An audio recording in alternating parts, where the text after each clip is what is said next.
Selamat siang Bapak dan Ibu, para nasabah setia Permata Bank. Apa kabarnya?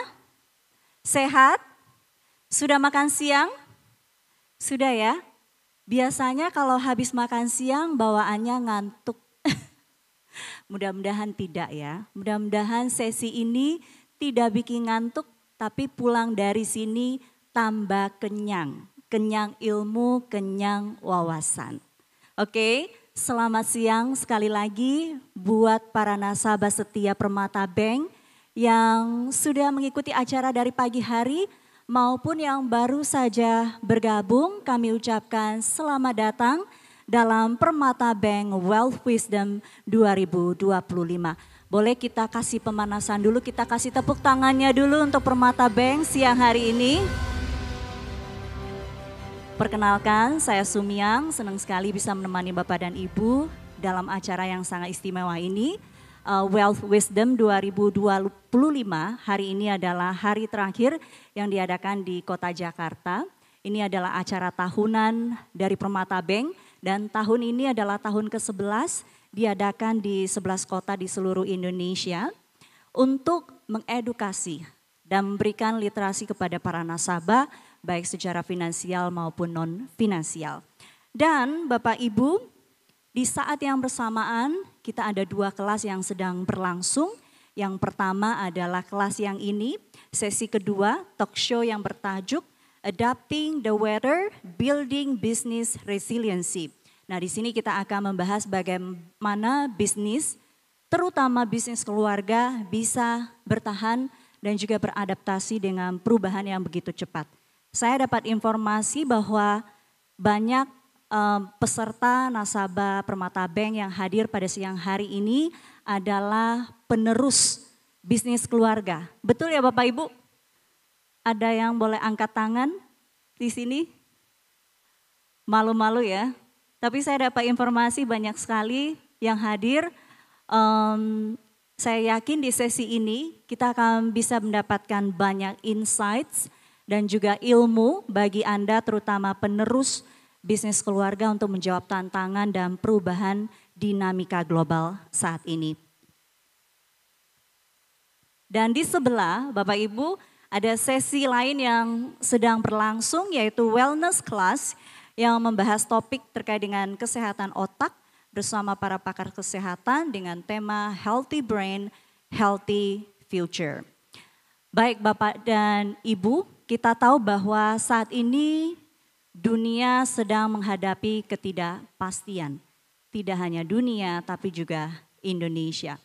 Rasanya buat pelaku usaha, buat investor, ketidakpastian itu tidak enak tentunya ya.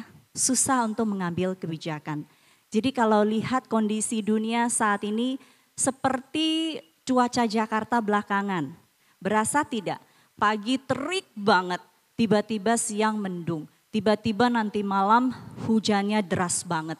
Jadi itulah kira-kira menggambarkan kondisi global saat ini. Tentu tantangannya banyak sekali. Tapi yang bisa beradaptasilah yang akan bertahan dan tidak hanya bertahan tetapi bertumbuh.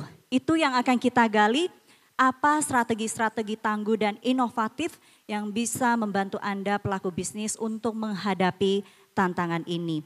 Dan sesi ini merupakan kolaborasi kerjasama antara Permata Bank dengan Asosiasi Pengusaha Indonesia atau APindo. Boleh kita berikan tepuk tangannya untuk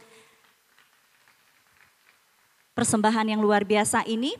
Dan sebelum kita memulai talk show Bapak Ibu, saya ingin mengajak partisipasi Anda untuk mengisi survei tentang bisnis keluarga yang saat ini Anda miliki pada platform Slido.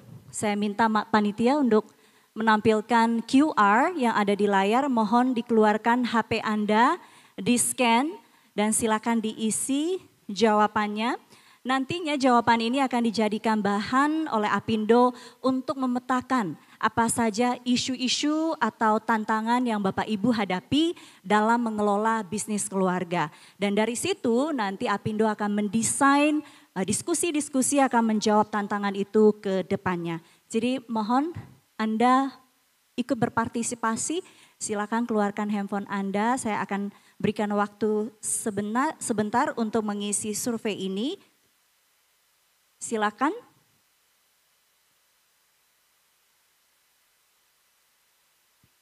Ya, hampir semuanya mengeluarkan handphone. Berarti di sini semua punya usaha, ya, terutama family business. Ini sesi yang tepat untuk diikuti karena kedua narasumber kita adalah orang yang tepat untuk sharing pengalaman mereka meneruskan bisnis keluarga.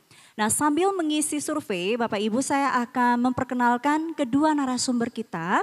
Yang pertama adalah Ibu Sinta Kamdani, CEO Sintesa Group sekaligus Ketua Umum Apindo. Beliau merupakan pengusaha terkemuka yang bergerak di bidang energi, properti, industri, dan produk konsumen.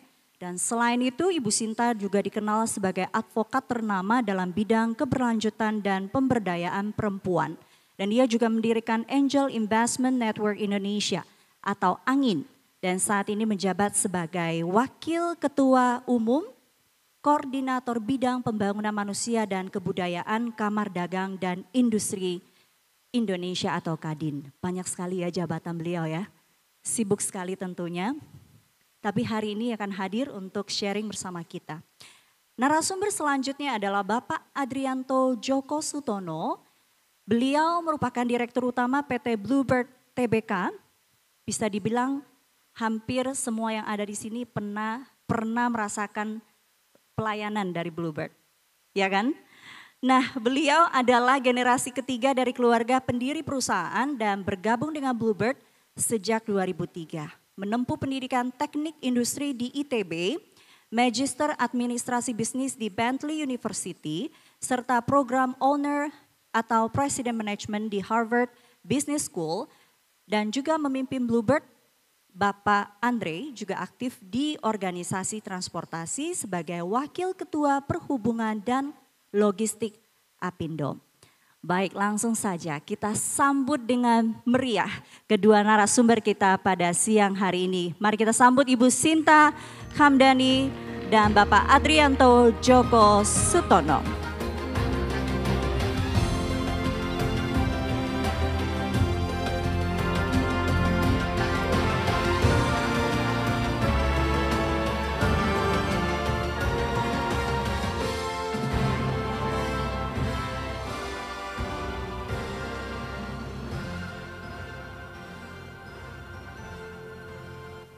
Pak Andre nanya kenapa saya di tengah katanya. Biar diapit oleh cewek-cewek ya. Terima kasih Ibu Sinta, Pak Andre sudah hadir. Apa kabar? Memang sehari-hari seragaman Bluebird? Kadang-kadang. Kompak sekali hari ini biru-biru semuanya. Kembali kami ingatkan Bapak Ibu, sebelum kita masuk dalam diskusi, boleh kembali untuk mengisi survei di Slido ya. Nanti jawaban-jawaban Anda ini akan menjadi bahan yang sangat penting untuk kita petakan apa saja problem yang bisa kita jawab nanti di diskusi-diskusi yang akan datang. Baik, saya akan ceritakan dulu nanti alurnya kita ya. Karena Bu Sinta, Pak Andre juga udah menyiapkan materi presentasi. Jadi nanti saya akan berikan kesempatannya 20 menit masing-masing ya untuk menyampaikan data-data atau mungkin insights yang penting buat kita ketahui. Tapi sebelumnya saya ingin lempar pertanyaan dulu ya. Ini dijawab santai aja dulu, gak usah terlalu detail. Dari beberapa waktu belakangan ini kita selalu bilang dunia ini sedang tidak pasti, tidak baik-baik saja termasuk Indonesia. Jadi kata uncertainty itu selalu kita dengar belakangan ini. Benar gak sih itu yang Bapak-bapak atau Ibu rasakan, Bu Sinta rasakan, Pak Andre rasakan? Kalau Bu Sinta sih saya udah pernah wawancara di podcast ya, udah menjelaskan. Ibu makin tidak pasti atau sudah mendingan apa gimana ya? Bu Sinta duluan deh, semakin gak pasti apa gimana Bu Sinta? Ya, terima kasih dan saya mau terima kasih dulu nih Bang Permata, Ibu Melisa dan seluruh manajemen atas pertama kerjasamanya juga dengan Apindo dan mendapatkan kesempatan untuk mengundang kami untuk juga sedikit sharing, terutama kalau kita ini acara luar biasa setiap tahun ditunggu-tunggu ya, Wealth Wisdom. Jadi sekarang saya baru aja bicara, saya bilang kalau kita ngomong wealth sekarang nggak bisa cuma ngomong wealth. Tapi bagaimana wealth itu kita combine with wisdom itu maksudnya dengan purpose. Jadi kalau wealth itu kita ngomongnya pasti cuan, pasti profit. Tapi actually it's about purpose. So right now when we talk about adalah profit with purpose. Jadi mungkin Anda juga yang berbisnis, yang baik itu melanjutkan bisnis keluarga maupun berbisnis sebagai seorang wirausahawan, wirausahawati, itu semua sekarang kita kalau bicara bisnis itu harus ada purpose-nya. Jadi profit and purpose have to go hand in hand. Wow, new term ya yang saya dengar. Jadi kalau saya tadi pertanyaan yang mengenai uncertainty, Sumi, jadi tentunya kalau kita lihat kondisi ekonomi secara global ya pasti masih banyak ketidakpastian. Saya sharing aja nih sekarang kita kebetulan tarif Trump ini kan masih sangat keadaan yang seperti diketahui setelah reciprocal day itu kita mendapat akhirnya Indonesia kena tarif reciprocal itu 19%, ya kan. Nah terus terang 19% itu mulai berlaku kemarin 1 Agustus. Tapi kalau ditanya sudah selesai enggak itu negosiasi sampai sekarang juga negosiasi masih berjalan. Dan saat ini Amerika itu sedang lockdown. Jadi ini mempengaruhi semua nih keadaan yang ada. So we are also not sure bagaimana nanti ke depannya dari segi implementasinya gitu ya. Karena masih banyak yang kita masih perlu negosiasikan kembali. Itu cuma satu titik gitu ya. Apa yang terjadi di Amerika yang memberikan banyak ketidakpastian dan juga pengaruhnya tentunya dengan kondisi geopolitik, apa yang terjadi dengan war yang terjadi di Ukraine, Rusia maupun di Timur Tengah dengan Palestina, Israel dan ini semua menimbulkan ketidakpastian. Dan kalau ditanya apa ada berdampak ke Indonesia, ya pasti ada dampaknya juga ke Indonesia. Kalau kita lihat exchange rate kita aja sekarang kan sudah volatile sekali ya. Jadi kalau saat ini ya memang dunia masih penuh dengan ketidakpastian. Tapi life goes on dan kita tidak bisa hanya terpacu bahwa oh my God, what's happening now dengan Indonesia, apakah bagaimana nih pertumbuhan Indonesia. Mbok itu kemarin pertumbuhan ekonomi ternyata kita masih bisa dapat 5,1%. Jadi semua shock-shock 5,2 ya. Semua masih shock-shock tapi wow masih dapat tumbuh ekonomi tinggi. Jadi you never know right. Nah oleh karenanya sebagai pengusaha, sebagai bisnis saya rasa walaupun dengan ketidakpastian ini kita perlu tetap memprioritaskan apa yang penting di dalam bisnis kita. Tetap bisnis itu harus berjalan gitu. Makanya saya selalu udah mulai kampanyenya let's look at profit with purpose. Jadi kalau mikir bisnis jangan cuma mikir cuannya aja, itu aja. Cuan with purpose. Kalau bicara cuan with purpose mungkin pelaku usaha itu juga harus mulai mempertanyakan why we exist sekali ya. Kenapa kita hadir gitu. Ya untuk mencari purpose-nya itu gimana Bu Sinta? Sedikit aja deh. Ya, jadi tentunya setiap bisnis nanti saya juga akan sharing pasti punya masing-masing keinginan purpose pada tentunya dari kalau saya kan udah 3 generasi ya dari kakek, dari ayah saya itu pasti punya gitu purpose-nya seperti apa. Nah, legacy seperti apa yang kita mau lanjutkan. But at the end of the day, saya rasa setiap bisnis itu mesti punya sebuah kompas ini gitu loh. Karena dalam menjalankan usaha pada akhirnya kita juga punya namanya kita punya DNA kita gitu loh. Bagaimana kita akan mengoperate usaha itu. Jadi purpose kita mesti tahu kita mau bawa kemana usaha ini. Orang tanya saya, jadi berapa Anda profitnya tahun depan mau di project berapa kali lipat, mungkin Bluebird 10 kali lipat gitu ya. Tapi hari-hari gini saya sekarang mikirnya udah beda. Oh sorry saya tidak hanya memikir berquadruple atau berkali-kali lipat daripada profit. Tapi saya juga mikir can our company be sustainable. Karena saya nggak mau jadi generasi ketiga yang kemudian memutus rantai usaha gitu ya, gagal, ya kan? We have to be sustainable. Dan saya rasa Andre juga sama. Saya nggak mau dong Andre nanti dikatakan ini kebetulan Andre juga udah melanjutkan. Oh sudah selesai, tapi Andre nggak ada lagi Bluebird kan nggak mau, ya kan? Jadi sustainability is more than anything. Jadi besides mau quadrupling itu tadi namanya profit dan lain-lain, itu kita mau sustainable. Bisnis kita semoga saya nih sekarang Syntesa Group sudah 105 tahun, semoga 100 tahun kita masih eksis ya, di sini. ya, Jadi ya, itu yang ya. penting. Ya kayak istilah orang Chinese selalu bilang, 财富不超过3代, kekayaan itu tidak melewati 3 generasi. Tapi enggak ya, itu memutus kutukan itu ya Bu Sinta dan Pak Andre ya. Kalau bicara uncertainty, dinamika yang terjadi sekarang gitu ya, tadi udah di-mention oleh Bu Sinta bahwa perang tarif, kemudian juga konflik, perubahan iklim termasuk.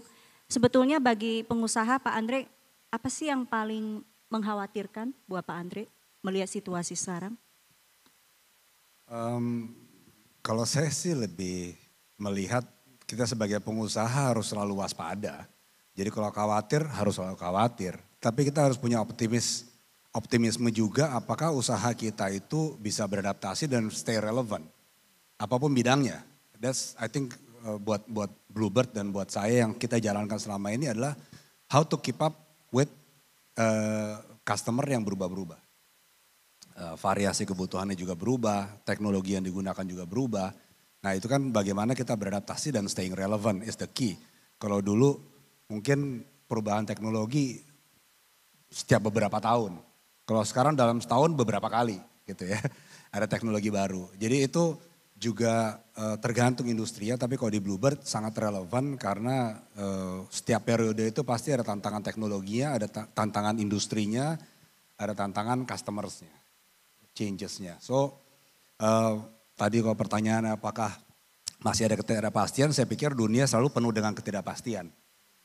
Di awal tahun yang heboh selalu, wah kita growth-nya berapa? Cuma 4% katanya. Ya 4% is still big gitu kan. Dari sebelumnya 5% mungkin 5% yang terlalu besar. Mungkin Bu Sinta dan teman-teman juga mau berharap tinggi, tapi 4% is still growth. Right? It's not negative growth.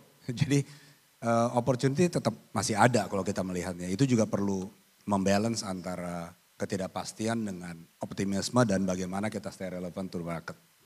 Itu sebagai pembuka dulu. Saya akan langsung mempersilakan Ibu Sinta untuk presentasi selama 20 menit ke depan. Silakan Ibu Sinta. Ya, terima kasih dan mungkin ini saya sudah siapkan sedikit slide ya. Mungkin saya hari ini diminta juga bicara sedikit mengenai ekonomi. Jadi selain bicara soal family business yang nanti saya juga akan share. Tapi mungkin kondisi saat ini dan kami ini di Apindo punya visi Apindo ini adalah untuk bisa menciptakan iklim usaha yang kondusif, kompetitif, berkelanjutan untuk penciptaan lapangan pekerjaan.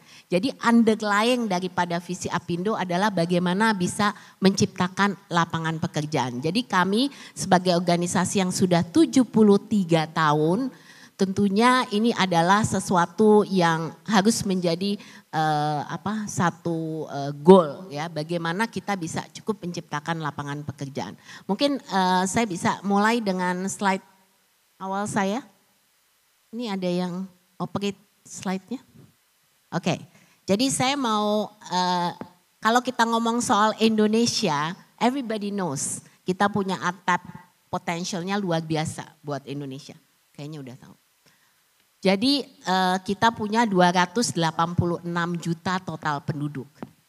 Dan we always say kita punya bonus demografi. Kenapa? Karena usia produktif kita itu 216 juta. Jadi besar sekali bahwa kita punya usia yang kita negara masih muda. Lain daripada Jepang yang sudah menjadi aging population. Tapi Bapak Ibu, bonus demografi 10 tahun itu is gonna last. Dan ini bisa menjadi beban demografi if we don't have enough jobs. Jadi ini kita punya angkatan kerja ada 153 juta. I don't know whether everybody realize bahwa angkatan kerja kita tuh 153 juta. Dan saya nggak tahu Bapak Ibu sering nggak buka-buka di media. Karena belakangan ini yang paling nyeris buat saya adalah melihat itu kalau ada pembukaan lowongan pekerjaan, ada job fair dan ada itu ribuan orang yang mengantri buat jumlah pekerjaan yang sangat tipis. Jadi saya kasih contoh salah satu anggota kita cuma punya lowongan 20 itu sampai 1.000 yang apply. Jadi ini satu kekhawatiran yang harus kita jaga. Bagaimana nih Indonesia bisa punya cukup lapangan pekerjaan. Nah, ini kalau kita lihat dari sisi supply dan demand, memang lapangan kerja belum tumbuh seiring dengan angkatan kerja. Jadi kita selalu punya masalah link and match.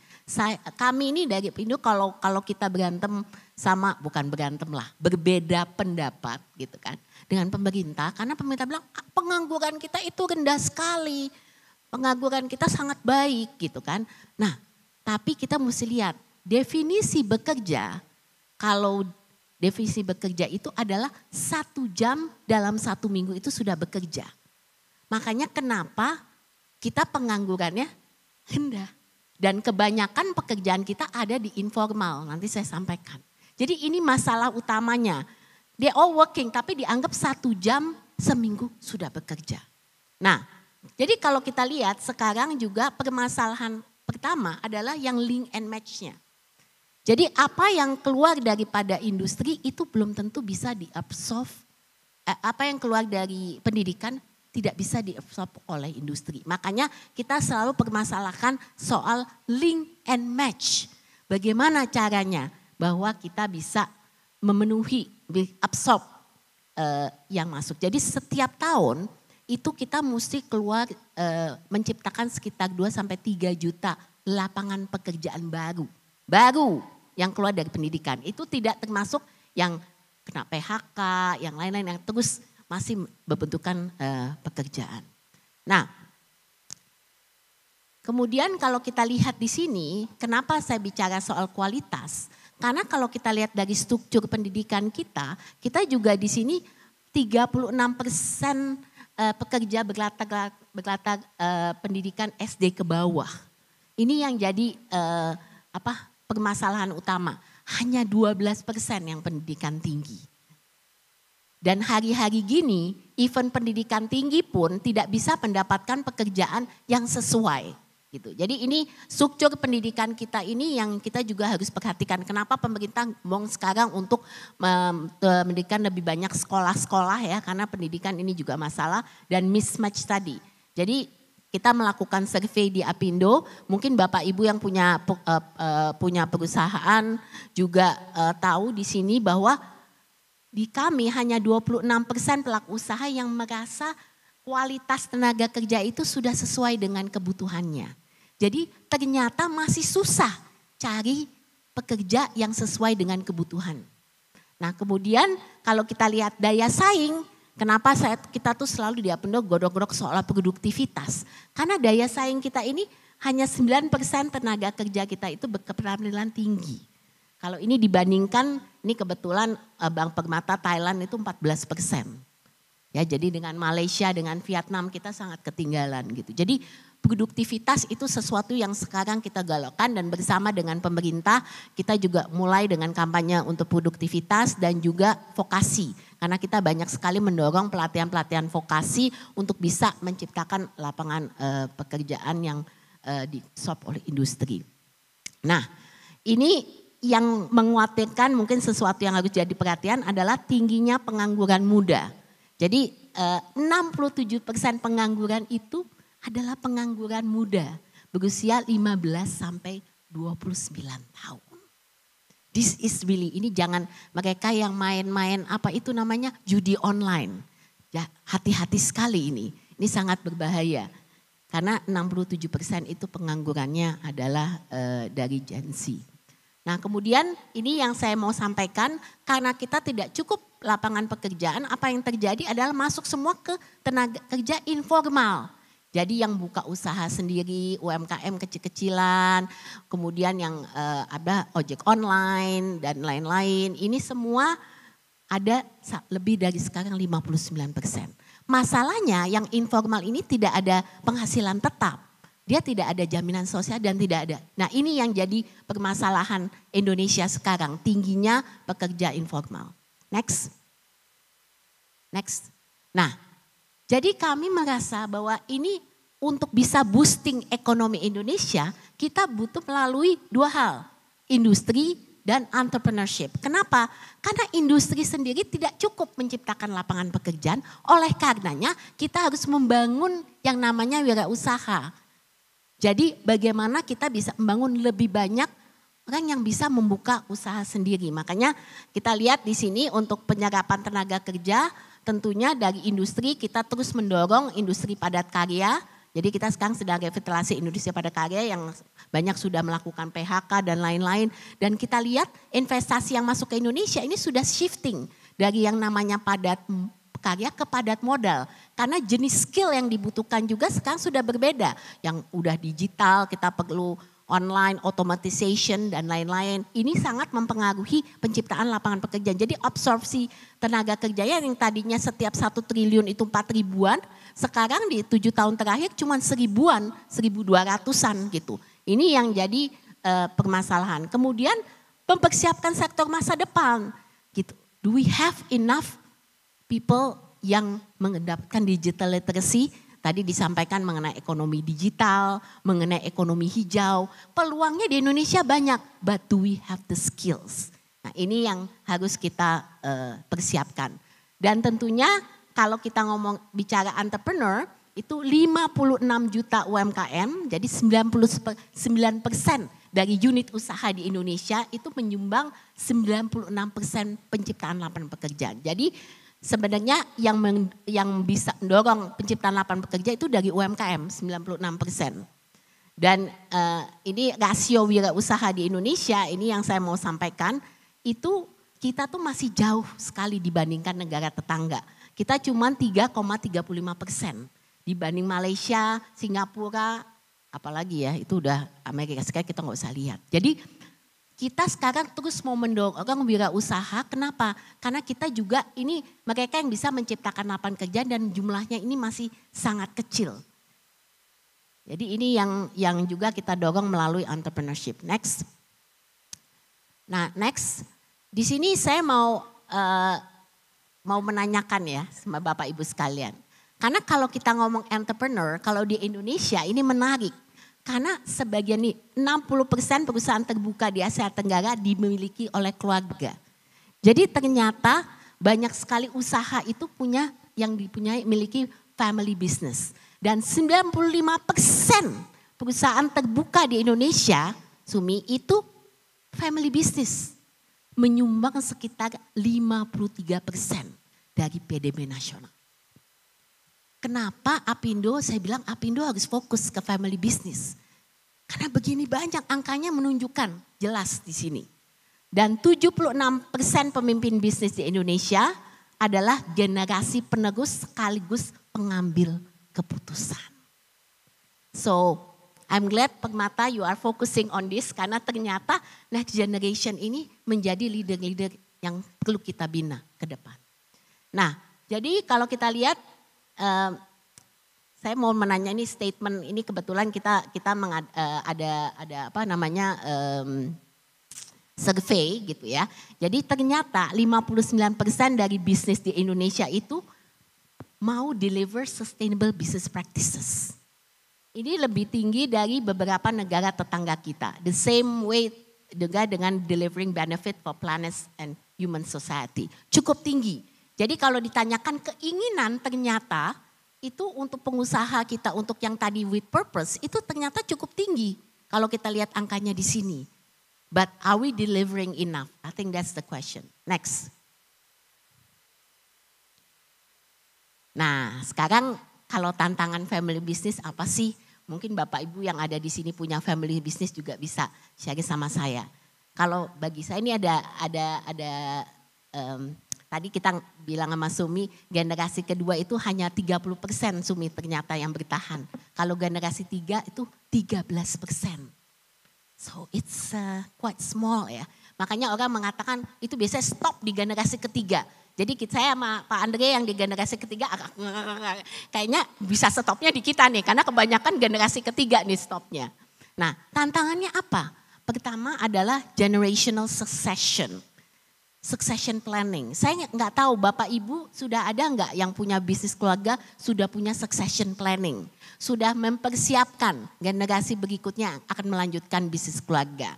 Ini Yang kedua adalah professionalism and tradition.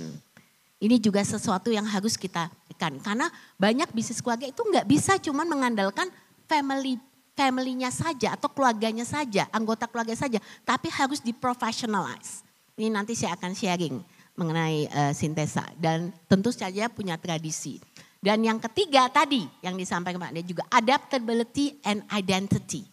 I think it's important bahwa kita juga bisa terus beradaptasi. Ini salah satu tantangannya. Apakah itu dengan era digitalisasi, dengan masa depan. Ini kita perlu bisa adaptable dan memiliki identity. Who are we? What kind of family business are we? Siapa kita? Dan ini saya rasa sesuatu yang selalu menjadi tantangan. Next.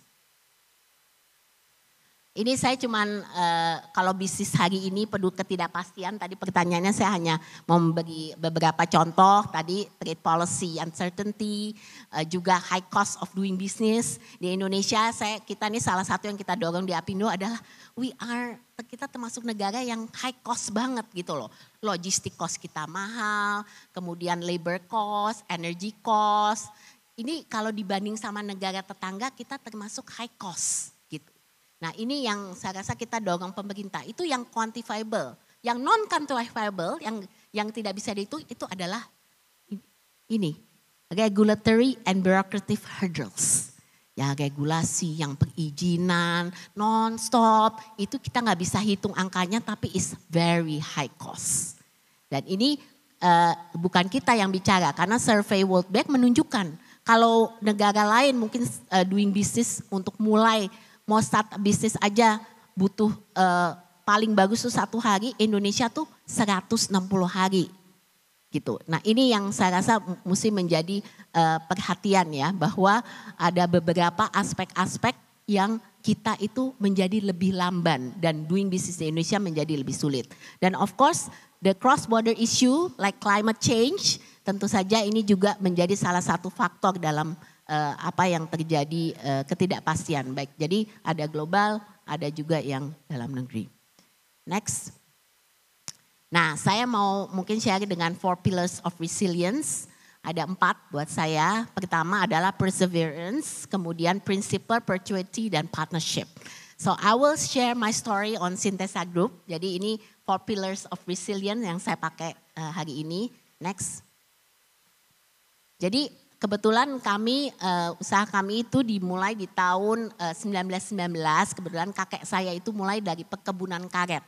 Perkebunan karet yang ada di Kota Tiga Raksa. Jadi kalau ditanya, are we doing karet now? We are not, kita bukan di bisnis perkebunan karet. Tapi awalnya kakek saya itu mulai dari perkebunan karet. Itu zaman Belanda itu 1919. Nah kemudian ayah saya mengembangkan bisnis trading. Waktu itu membawa juga banyak produk-produk dari luar negeri, trading di tahun 1959, bahan-bahan konsumen, itu namanya Tiga Raksa. Itu yang ayah saya 40 tahun, jadi 1959. Nah, saya kemudian melanjutkan bisnis keluarga dan saya menjadi itu di tahun 1999 dan ini kemudian menjadi Sintesa Group. Saya punya cerita menarik. Karena saya kebetulan bisnis keluarga yang agak sedikit berbeda. Jadi pada waktu saya selalu memang dari kecil sudah selalu mendidik ayah saya untuk mengikuti bisnis keluarga.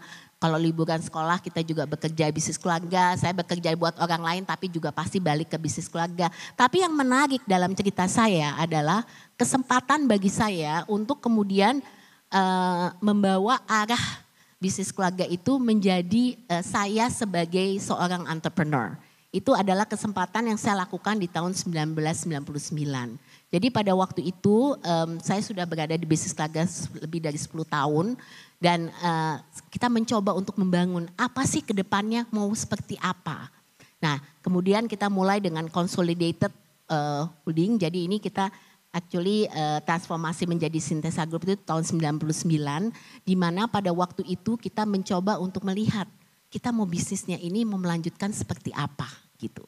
Nah inilah kemudian kita bertransformasi di mana pada saat itu yang kuncinya buat saya adalah dari segi people. Jadi kalau dulu sistemnya bisnis keluarga itu kebanyakan semua itu semua diinikan di owners. Owners mau apa, kita jalanin. Gitu kan. Jadi semua itu tergolong dia pada owners. Antara family dan bisnis kadang-kadang tercampur aduk. Gitu. Kadang-kadang kita bingung, pokoknya ini kita running family, running the business gitu kan.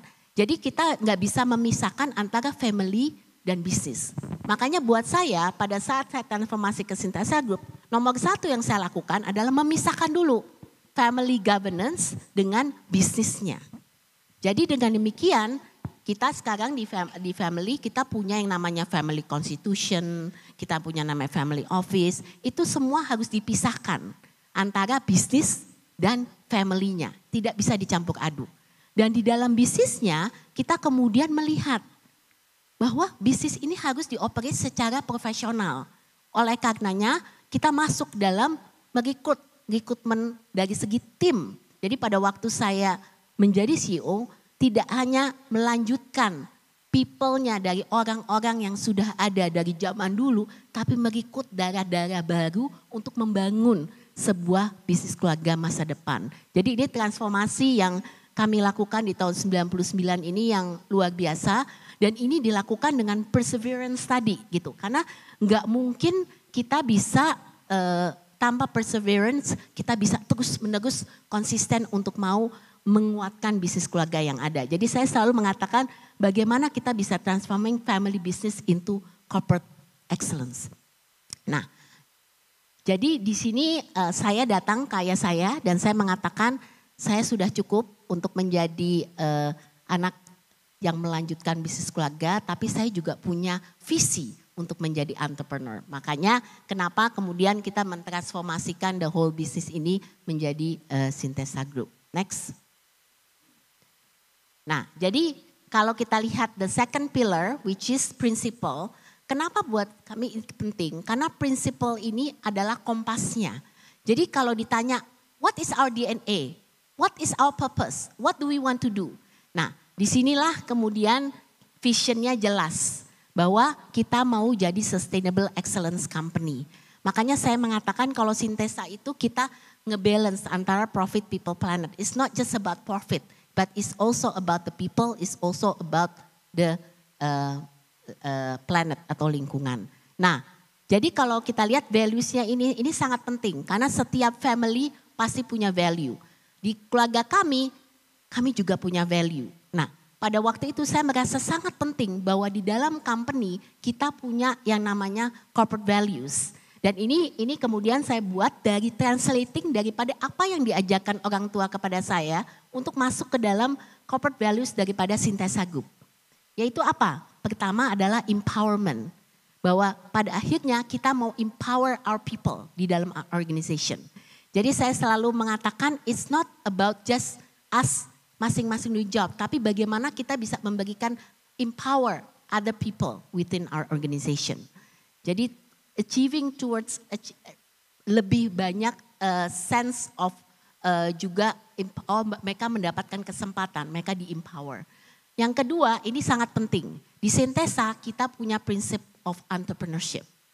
Saya bagikan contoh bahwa di dalam organisasi kami walaupun kita punya yang namanya orang HR, yang namanya orang finance, tapi kita juga punya namanya project owners.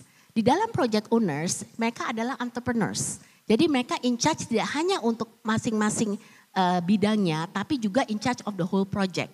Makanya kita sampaikan bahwa entrepreneurship spirit is sangat penting. Saya ingin bahwa orang-orang di dalam Synthesa itu percaya bahwa mereka juga bisa mengembangkan usaha di dalam Synthesa. Jadi they are entrepreneurs. Bahwa mereka punya sense of belonging, ownership, tapi juga nanti di mana compensation dan benefit mereka itu bisa dikaitkan dengan mereka sebagai project owners gitu. Jadi ini entrepreneurship adalah jiwa yang sangat penting. Tidak hanya mereka merasa, oh saya kerja from 9 to 5 I work gitu. Tapi apa spirit entrepreneurship yang ada? Nah kalau mungkin di perusahaan lain kita punya team building exercise dan lain-lain.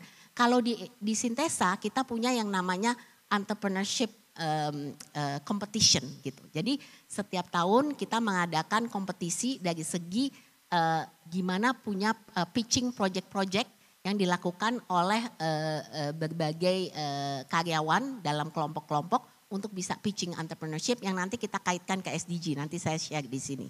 Yang ketiga adalah excellence, obviously we want to give the best that we can. Dan yang keempat adalah empathy, karena pada akhirnya it's also about how we empathize dengan our environment, people di dalam maupun di luar. Nah, next slide adalah mengenai yang ketiga adalah perpetuity. Next slide. Nah, saya ini sangat I'm very proud, bangga kalau saya share slide ini karena kita Sustainability Transformation Syntesa Group ini adalah kita tidak lagi mengatakan bahwa sustainability is what we want to do, tapi bagaimana kita integrate sustainability di dalam bisnis model kita. Oleh karenanya kita ada yang namanya Syntesa untuk Bumi. Syntesa untuk Bumi ini adalah benar-benar kita mendominate SDG goals yang mau kita raih dan ini kita refleksikan di dalam operational maupun dalam investing. Jadi pada saat kita investasi kita juga lihat gitu loh, investasi kita itu harus sustainable. Jadi kita tidak touch yang namanya coal, yang hal-hal itu kita tidak ini. Jadi ini di sini kita ada strategic investment company, kita punya panduan-panduan untuk baik itu dari segi operational level maupun dari segi investing level.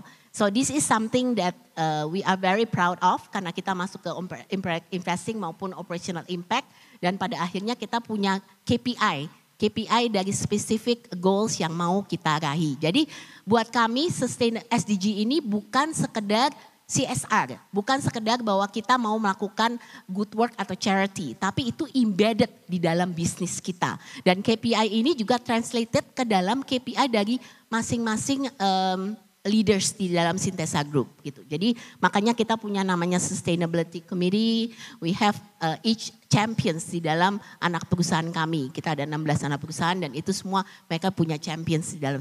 Jadi di sini kita masuk juga di dalam sektor specific impact. Nah ini yang mungkin sesuatu yang agak berbeda dan ini yang terus this is a work in progress. Tapi panduan kami sangat jelas karena kita punya Syntesa untuk Bumi. Next. Mungkin the last one, this is our partnership. Jadi kita percaya bahwa pada akhirnya the P yang 4 adalah partnership. Syntesa tidak mungkin bisa bangun sendiri. Makanya kita menjadi bagian termasuk Apindo. Jadi kita menjadi bagian dari banyak sekali upaya dan inisiatif yang kita lakukan.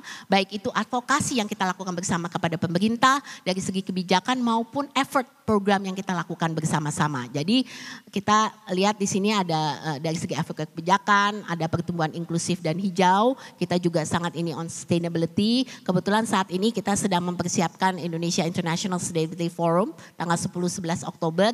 Dan ini juga satu inisiatif yang saya bawa. Saya kebetulan mendirikan Indonesia Business Coalition on Sustainable Development. Jadi ini perusahaan-perusahaan yang kita ajak sama-sama untuk menggoyang SDG. Kemudian transparansi berkelanjutan kita punya sustainability reporting. Jadi sangat penting buat we measure what we do. Kita nggak bisa cuma bilang kita ngomong kita lakukan. But how do we measure it? Are we actually doing it? Gitu. Nah ini kita punya transparansinya dan tentu saja kita terus melakukan ekspansi dan peluang untuk investasi berkelanjutan termasuk carbon market dan lain-lain dan ini portfolio yang sekarang saya sangat ini di dalam sedang kita lakukan juga adalah seaweed ya. Jadi kita lagi benar-benar mendorong development daripada seaweed di Indonesia. Jadi ini berbagai partnership kemitraan itu dibutuhkan. Kita sebagai usaha Bapak Ibu nggak bisa berdiri sendiri. Kita perlu banyak sekali mitra baik di dalam maupun di luar negeri dan ingat bahwa dalam kita beroperasi we are not alone. Kita punya ekosistem yang kita bangun bersama. Oke, next. Saya rasa ini ya. Yes, I want to close with a quotation. So this is the quote that I want to share with you guys. The future of Indonesia will not be shaped by calm seas, but by those who navigate the storm. Entrepreneurs turn uncertainty into opportunity and resilience into progress. Where others hesitate, they lead. Where others wait, they create. So, this is sharing saya pada siang hari ini. Semoga Bapak Ibu berkenan dan nanti kita bisa lanjut dengan diskusi. Terima kasih. Luar biasa. Tepuk tangan sekali lagi buat Ibu Sinta. Untung saya sudah sempat capture quote terakhir tadi, itu keren banget tuh. Saya sudah simpan beberapa pertanyaan buat Bu Sinta, tapi saya ingin selanjutnya mempersilakan Pak Andre untuk presentasi juga. Tapi tadi dari presentasi Bu Sinta masih punya harapan para penerus family business, khususnya generasi ketiga ya. Ini 13% dari data tadi ya yang bisa bertahan. Nah saya yakin di antara kalian juga pasti bisa masuk 13% itu. Silakan Pak Andre.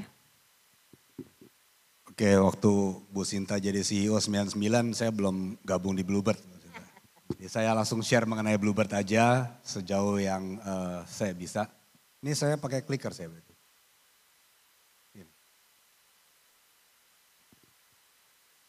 Oke, so kalau tadi 1900 awal, Bluebird sendiri baru didirikan oleh almarhumah Ibu Joko, which is nenek saya, generasi pertama. Tetapi uniknya sebenarnya generasi pertama dan generasi kedua ini barengan nih. Jadi founder sama co-foundernya dari mulai sejak awal bisnis didirikan itu sudah berbarengan. Jadi business wise saya generasi kedua. Nevertheless tetap keluarga itu saya generasi ketiga ya. Jadi 1972 didirikan oleh almarhumah, dimulai dengan 25 unit dan nama Bluebird itu diberikan karena waktu beliau kuliah di Eropa ada dongeng mengenai burung biru pembawa kebahagiaan. Jadi talking about company purpose, sejak awal beliau menanamkan bahwa we are doing this to share our happiness. Yang sekarang kita canangkan company purpose yaitu berbagi kebahagiaan untuk membangun negeri. Kita perluas arti memberi kebahagiaan yang dicanangkan oleh almarhumah Bu Joko.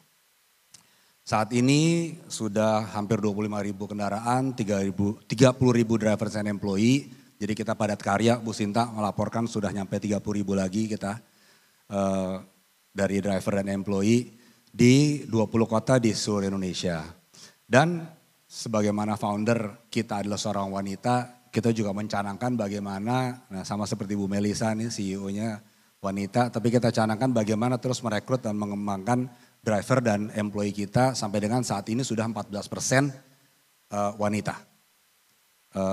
Ya, tapi memang dominasi transportasi masih di pria ya, walaupun kita punya mekanik-mekanik wanita juga dan driver wanita juga gitu.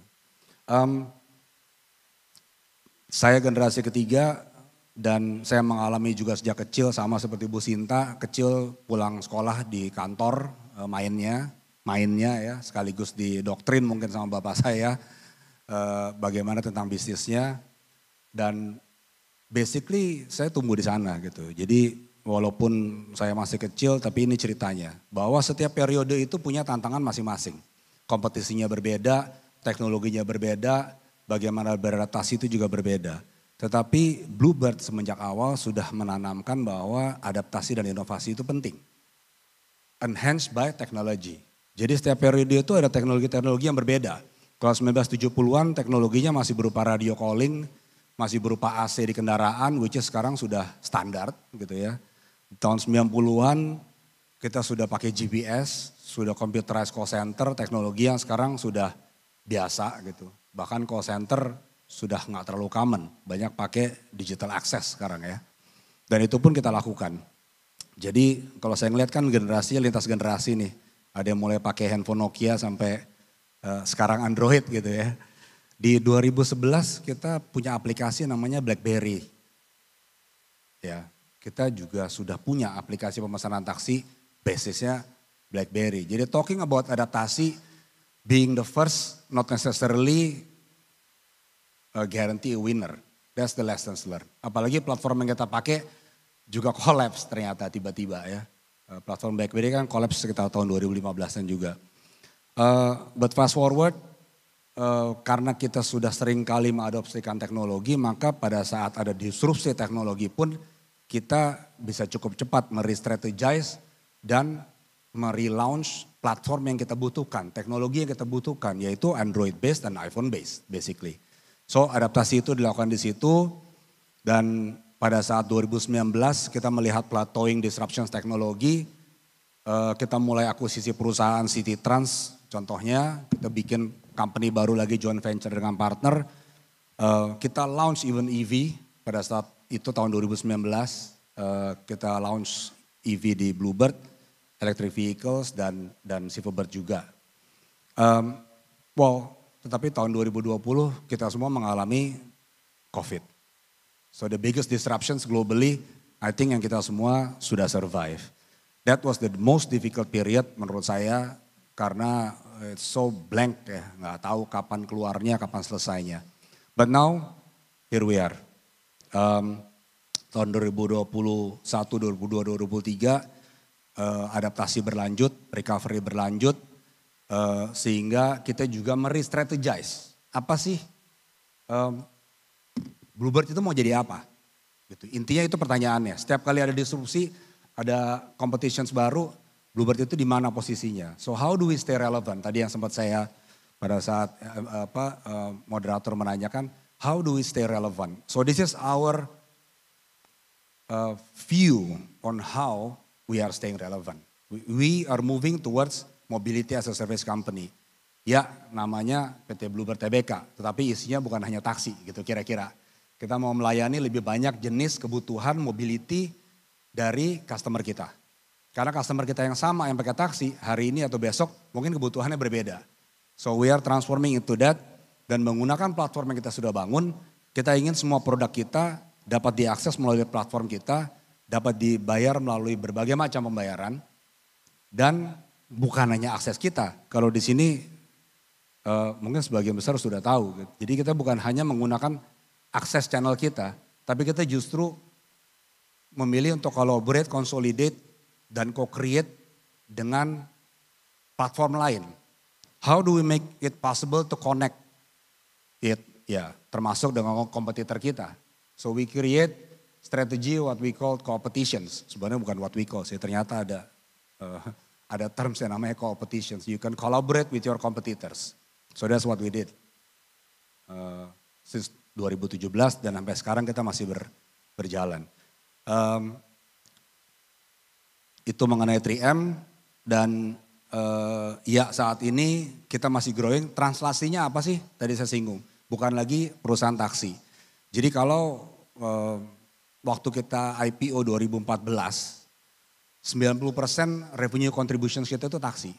So yes, we were a taxi company. Tapi perlahan itu akan semakin kecil. Per semester 1 2025 revenue contributions dari taksi tinggal 68%. Jadi sudah turun. Walaupun dia masih keep growing ya. Taksinya masih keep growing tapi we're outpacing the growth karena kita melihat opportunity presence kita di market non taksi justru masih kecil market share-nya. So we are going there. Okay, now talking about purpose dan how we view, melanjutkan apa yang founder tanamkan di masa kini. So kita punya 3 pilar, Blue Life, Blue Sky, dan Blue Crops. Sebenarnya semuanya sudah dijalankan dari dulu. Bagaimana sustaining the business with strong governance melalui Blue Corps. Bagaimana kita berkontribusi, Bluebird berkontribusi untuk sustainable ecosystem. Ya, walaupun kita adalah perusahaan mobility, transportasi. Dan bagaimana meng-create social impact by empowering people. Itu menjadi 3 pilar kira-kira isinya ini. Apa sih Blue Sky? Introduce EV. Kita increase penggunaan CNG. Karena CNG itu emisinya 50% lower than pure gasoline atau diesel. So we drive new fleets yang BBM-nya lebih efisien contohnya. Kita juga terlibat di practice 3R. Reduce, reuse, recycles. Karena ini kan merupakan habits. Mostly our driver hidupnya di jalan. Berarti apa yang dia perlu bawa? Air minum minimal. Air minum berarti botol plastik. So bagaimana kita mereduce mereka, merecycle atau mereuse. Kita mengintroduce penggunaan tumbler buat mereka. Atau kalau mereka botol plastik kita kumpulkan kita recycle lagi. Kita siapkan air minum, pengisian air minum gratis di pool-pool kita juga. So itu kita lakukan melalui pilar Blue Sky. Di Blue Life ini melanjutkan apa yang sudah dicanangkan oleh founder. Membawa kebahagiaan, perusahaan ini harus membawa kebahagiaan. Kita menjalankan Women Empowerment, program Kartini Bluebird yang memberikan pelatihan gratis kepada istri dan anak-anak pengemudi, memasak, menjahit, makeup artist, dan berbagai macam keahlian yang lain. Gratis di training center kita. Kita juga memberikan education supports. Education support untuk anak-anak karyawan dan pengemudi berupa bantuan beasiswa. Yang kita berikan setiap tahun 2 kali, setiap semester kita akan berikan. Baik untuk uang muka, uang semesteran, dan bahkan kalau ada grade-nya tuh. Kalau sama seperti employee dan drivers yang bekerja di Bluebird, semakin perform semakin tinggi. Jadi bantuan beasiswanya juga di Bluebird, semakin mereka IPK-nya tinggi, semakin gede tuh nilai bantuan beasiswanya kita buat. Kita juga banyak lakukan internal volunteering, minggu depan saya juga mau plogging, lari sambil bersihkan sampah di jalan dan lain-lain. Jadi kita activity sosial, kegiatan kebersamaan ekosistem di sekitar juga kita aktifkan. Dan Blue Corps tentunya about how we govern the company. Almarhumah selalu bilang, only happy people can make others happy. So how do we see that, how do we implement that melalui tadi 3 pilar, karena kita melihat ekosistem. Kenapa ada yang bekerja di perusahaan Bluebird atau di perusahaan Bapak Ibu semua? Karena untuk bekerja untuk dirinya, untuk keluarganya. So how do we focus that into translations? Tadi memberikan pelatihan kepada istri-istrinya, kepada anak-anaknya, sehingga mereka bisa menjadi UMKM, punya keahlian baru, bisa berwira swasta di lingkungannya. That's one ecosystems. Edukasi buat anak-anaknya, kesehatan gratis, ya di Bluebird sebelum ada BPJS, kita sudah sediakan klinik-klinik kesehatan gratis berserta obat-obatannya, bukan hanya dokter umum, tapi sampai berbagai dokter spesialis termasuk dokter gigi. Itu kita siapkan di ekosistem, sehingga yang bekerja bisa lebih fokus, bisa memberikan kebahagiaan karena lebih mind free istilahnya founder kita. Lebih bebas pikirnya, hanya fokus melayani customer kita. Saya pikir saya tutup dengan itu, mudah-mudahan dapat membantu. Ya, saya dan Bu Sinta bagian dari 13% dan kita akan berusaha bersama semua untuk break into 20% ya. Terima kasih. Kita berikan sekali lagi tepuk tangannya untuk Pak Andre. Iya, harus bisa lebih dari 13%. Amin. Saya ingin ke Bu Sinta dulu ya. Bu Sinta, ini banyak yang menarik yang saya bisa gali ke Bu Sinta. Kita kalau bicara tentang bonus demografi gitu ya, Indonesia Emas 2045. Tapi tantangan terbesarnya itu kan pada SDM, Bu Sinta. Kira-kira kalau dari pelaku usaha, apa yang bisa mereka lakukan untuk bisa mempercepat penciptaan lapangan kerja, bisa mungkin juga mengupgrade skill tenaga kerja kita, SDM kita tanpa harus menunggu pemerintah. Ada nggak sih yang bisa kita lakukan?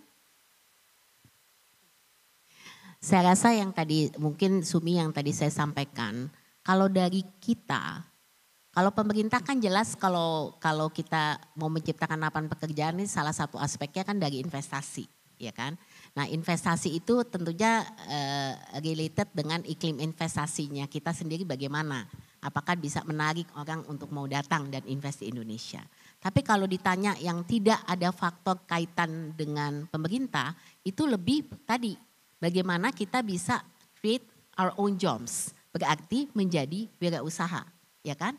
Bahwa kita create our own jobs. Makanya kita create lapangan pekerjaan sendiri. Nah, itu yang kenapa saya tadi misalkan 2 faktor ya. Satu adalah dari industri, yaitu itu adalah kalau kita menarik investasi baik dari dalam maupun luar, pengembangan industri. Yang kedua adalah tadi entrepreneurs. Kita bisa menciptakan pekerjaan sendiri menjadi seorang entrepreneur. Nah, kalau kita lihat daripada apa yang terjadi sekarang di Indonesia, memang yang jadi kendala utama adalah tadi penciptaan lapangan pekerjaannya itu tidak cukup, ya kan?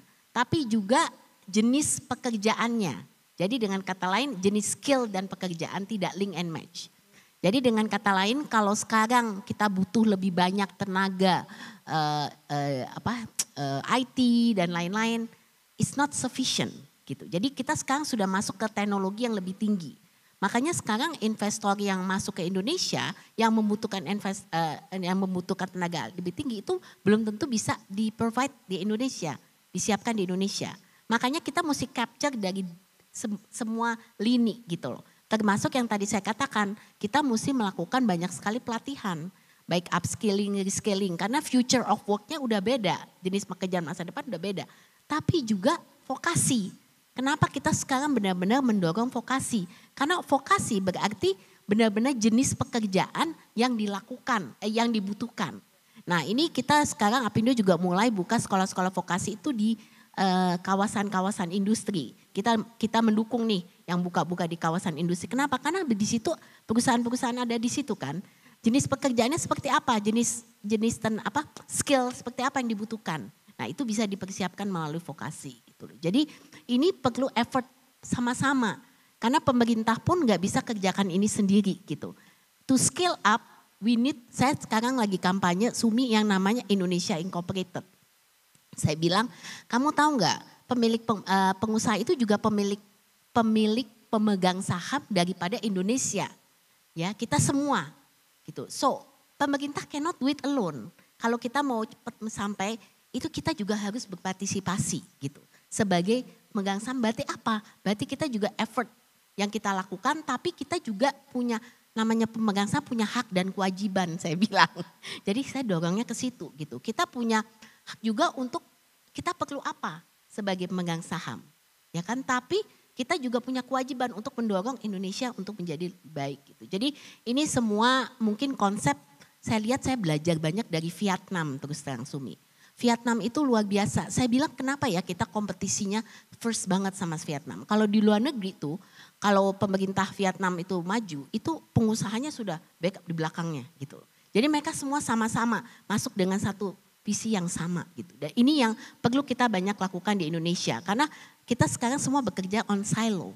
Tapi gimana caranya kita bisa sebagai satu incorporated. Kita harus bersama-sama. Ya, setuju, soal Vietnam memang berkembangnya luar biasa beberapa tahun terakhir. Kemarin saya ada dengar cerita dari salah satu pengusaha orang China ke sini. Bahkan mereka pun ditolak loh karena skala investasinya dianggap terlalu kecil buat Vietnam. Jadi mereka saat ini punya bargain power yang luar biasa. Ya, ini agak jadi warning juga ya, alert juga buat kita ya Bu Sinta ya. Kita sekarang man to man marking sama Vietnam sih. Karena saya malu, saya bilang Vietnam itu waktu berapa puluh tahun yang lalu masih ketinggalan jauh. Sekarang bisa kayak taksi bubut udah melewati Indonesia nih, makanya kita harus bersiap-siap. Pak Andre, tadi bicara SDM, kita lihat Bluebird kan arahnya juga sudah mulai ke ekonomi hijau gitu ya, digitalisasi dan sebagainya. Terjadi ada mismatch SDM yang luar biasa gitu di industri kita. Ngalamin juga nggak Bluebird? Ngalamin karena kita juga cukup banyak tenaga yang misalnya tadi contoh kebutuhan tenaga IT kan ada saatnya pada saat tech company lagi hype kita kekurangan. Nah sekarang yang kekurangan adalah tenaga AI kan. Sangat kekurangan kita. Even Indonesian skillful AI itu bisa dibilang hampir belum terbentuk lah ya. Kita sempat rekrut bahkan orang Indonesia dari luar. Dari lulusan Tokyo kita tarik balik ke Indonesia. Ya, memang harus begitu. Sebenarnya orang Indonesia di luar banyak yang sudah mulai masuk ke AI. Bahkan startup AI juga ada. Tapi mismatch itu kan akan play to catch up juga ya. Kalau tenaga kita yang ahli itu nggak mendapatkan sufficient ekosistem di sini juga dia akan memilih di luar untuk berkembang lebih cepat. Makanya ya kita cukup sering hunting orang Indonesia yang punya skillnya tapi di luar supaya kita bisa tarik balik lah ya untuk bisa kontribusi di sini. Saya pikir yang paling spesifik sih itu sih saat ini. Bu Sinta, tadi saya melihat ada slide tentang ketidakpastian global dan juga ketidakpastian dalam negeri gitu ya. Kalau global itu kan ya seperti perang tarif, konflik dan sebagainya mungkin we cannot do too much gitu ya. Tapi kalau dalam negeri misalnya high cost economy ya, kemudian juga tadi masalah SDM, birokrasi yang masih bertele-tele dan sebagainya. Dari sekian banyak problem ini mana yang paling urgent ya yang harus segera diselesaikan supaya kita juga bisa lebih kompetitif gitu? Saya rasa kalau ditanya urgency, everything is important ya. Tapi let's say kenapa kita selalu mengatakan iklim usaha di Indonesia ini harus kondusif gitu kan. Karena pada akhirnya it relates kan tadi investasi relate to creation of job. Kalau kita nggak bisa lagi investasi tidak ada tadi dikatakan optimisme atau kepercayaan untuk mau mengembangkan usahanya akan sulit buat Indonesia. Jadi first sebenarnya Indonesia sudah melakukan reformasi struktural melalui omnibus pada waktu itu. Itu to cut many of the red tapes kan. Jadi kita ini known as an over-regulated and over-licensing country. Jadi combating bureaucracy dan itu related to corruption. Karena sekarang kita banyak sekali ngomong korupsi, KPK sudah kemana-mana. Jadi basically itu semua interrelated kan, doing business. Karena satu mentalitas kebiasaan untuk how to do business. Ini yang benar-benar urgently needs to be improved. Karena saya mengatakan misalnya contoh dengan online single submission. Saya nggak tahu Bapak Ibu tahu nggak yang namanya OSS. Kalau perizinan sebenarnya di Indonesia udah ada sistem OSS. Semua bisa online. Tapi sekarang OSS disebut sebagai SOS. Karena OSS-nya itu nggak bisa jalan sesuai yang diinginkan gitu loh. Nggak optimal. Jadi tapi pemerintah sekarang sudah melakukan perbaikan. Makanya dia ada PP 28 sekarang dengan perizinan berbasis risiko. Mencoba untuk mempermudah lah perizinan. Pak Rosan bilang pokoknya sekarang kan dia udah dapat service level agreement dari beberapa kementerian. Tadinya tuh setiap kali kita bisa masuk sistem OSS bisa berbulan-bulan ngurusin AMDAL nggak keluar-keluar. Jadi kadang-kadang izin tuh bisa lama sekali. Jadi sekarang dengan Kementerian Investasi sudah ada agreement dengan beberapa KL dikasih waktu. Jadi let's say ini pengurusan harus 7 hari. 7 hari tidak ada tanggapan daripada KL ya berarti harus disetujui gitu. Jadi positif ininya ada gitu ya. Jadi ini mungkin hal-hal yang perlu gebrakan. Jadi kalau saya bilang Indonesia nggak bisa cuma one step kecil-kecil, terlalu lama. Karena kenapa? Karena negara-negara sebelah sana itu kompetisi kita begitu banyak. Dan mereka Malaysia, Thailand, Vietnam itu non-stop jalan juga gitu. Jadi we cannot make just the small step, we have to make the leap gitu, lompatan. Dan oleh karena itu pemerintah juga harus clear nih, doing business di Indonesia harus dipermudah. Kalau enggak confidence-nya tidak ada gitu. Ya sudah, kita tunggu-tunggu saja gitu. Dan ini saya rasa aspeknya sangat besar. Dan hubungannya juga memang kepada skill gitu. Jadi skill itu juga prioritas. Kenapa saya selalu mengatakan penciptaan lapangan pekerjaan. Itu related to penciptaan lapangan pekerjaan, tapi jenis pekerjaannya juga sangat penting. Makanya skillnya kita pendidikan itu utama di Indonesia. Kita jangan ngomongin cuman oke, jenis pekerjaan, tapi pendidikannya nih memadai enggak? Kurikulum seperti apa sih yang dibutuhkan gitu. So Indonesia needs to focus on education and innovation. Karena kalau sekarang kita semua cuman juga teknologi kita ambilnya cuman dari luar terus ya kita nggak akan bisa mandiri kan gitu. Jadi I think education, innovation that are really key buat Indonesia. Ya, negara lain itu sudah bukan jalan lagi sih, sudah terbang katanya ya. Apalagi Vietnam luar biasa memang. Saya ke Pak Andre, Bluebird mengalami banyak sekali krisis begitu ya. Kita lihat krisis global, kemudian Asia, keuangan Asia, kemudian pandemi, kemudian sekarang lebih tidak pasti lagi gitu ya. How you navigate gitu, how Bluebird navigate dan bisa melewati badai itu, kemudian tidak hanya bisa bertahan tapi juga bisa terus stay relevant dan bertumbuh gitu. Apa sebetulnya yang dilakukan oleh Bluebird, Pak Andre? Bluebird memang kalau dari awal salah satu yang dikedepankan pentingnya mendengarkan customer. Nomor satu dulu itu. Baru adaptasi terhadap perubahan non-customer. Jadi non-customer itu bisa karena behavior memang generations dan lain-lain yang menyebabkan customer kita behaviornya berubah juga. Nah ya hal itu yang memang translasinya adalah contoh komplain, masukan dan lain-lain itu harus langsung transparan kita baca sampai ke high level. Jadi saya termasuk yang baca kalau ada kekurangan services, masukan, kritik dan lain-lain yang terjadi di seluruh Indonesia di layanan Bluebird. Dan everybody has to know bahwa itu ada SLA-nya. Jadi kita melihat itu salah satu contoh bahwa kita mendekatkan diri terhadap customer experience. Customer experience satu, kedua adaptasi teknologinya juga penting dan bagaimana kita menerapkannya pada saat yang tepat itu juga challenge tersendiri. Seperti tadi di contoh aplikasi tadi kan, kita menerapkan udah cepet-cepet ke BlackBerry, tahu-tahu platform BlackBerry-nya yang collapse. Jadi hal-hal seperti sekarang teknologi itu kan juga sebenarnya bukan hanya pasti sangat penting tergantung bisnisnya, tapi di Bluebird sangat penting. kita harus adaptasi, tetapi juga ada hal-hal yang masih terlalu costly contohnya. Nah itu juga harus kita pick and choose ya, supaya yang benar-benar core terhadap value proposition layanan kita itu baru kita terapkan pada saatnya gitu.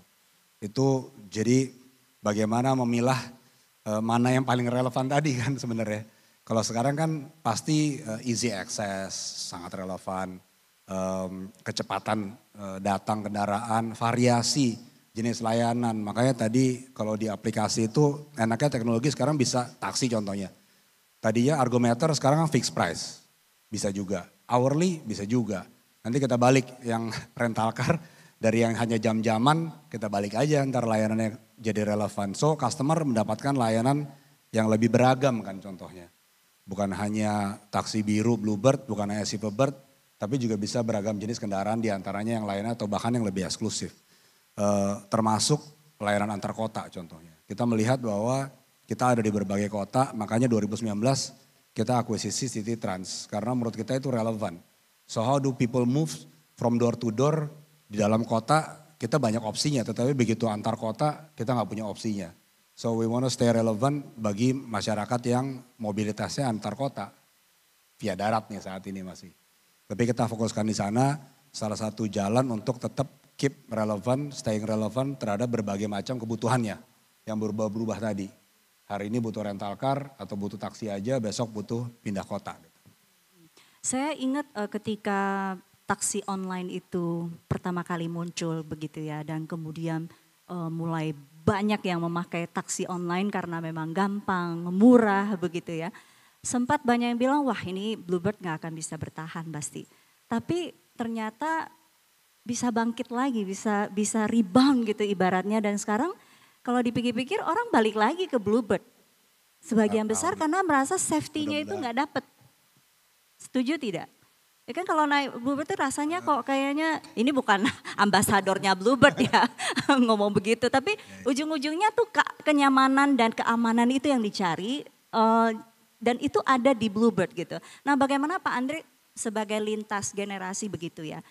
Itu kan value ya, mungkin safety itu kan value yang mungkin diciptakan oleh generasi pertama ketika membangun Bluebird gitu ya. Value akar itu dipertahankan tapi juga ada unsur adaptasi, perubahan, transformasi yang terus dilakukan. Itu gimana sih berjalan berbarengan?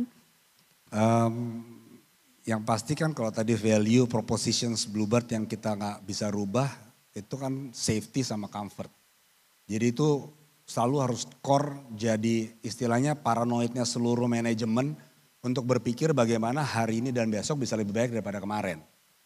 Nah itu bagaimana kita mempertahankan dan terus tahu bahwa kita pasti ada kesalahan hari ini dan kita harus perbaiki lagi besok. Kita harus perbaiki lagi besok. Jadi incrementally improvement in the shorter period sehingga long termnya itu jauh lebih konsisten dibandingkan kompetitor-kompetitor kita. We know we are not perfect, that's why we have to be more consistent every day. I think that's the mindset yang kita coba terapkan sehingga kita tahu semua setiap hari harus ada yang diperbaiki. Tadi seperti contoh kritik, komplain dan lain-lain, barang ketinggalan di taksi, barang ketinggalan dimanapun, itu sampai level saya harus baca periodiknya karena ada SLA-nya. Berapa banyak yang ditemukan dan tidak ditemukan dalam waktu berapa jam atau berapa hari. Itu ada SLA-nya semua dan itu setiap hari orang harus chase up karena that's the value.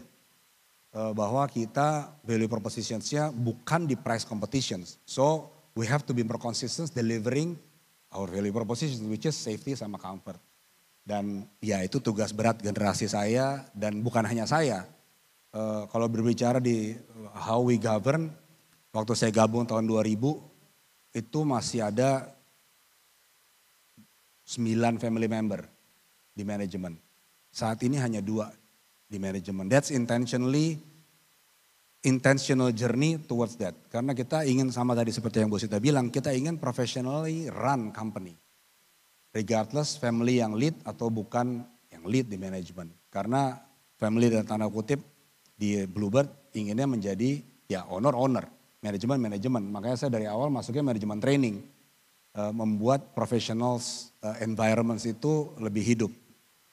di Bluebird juga salah satunya. Supaya value-value itu bukan hanya diturunkan antar generasi keluarga gitu ya. Karena yang menjalankan kan semakin lama semakin banyak. Kalau mereka tidak buy in, tidak menerapkan yang sama, walaupun mereka bukan family, then it cannot be sustainable seperti kata Bu Sinta.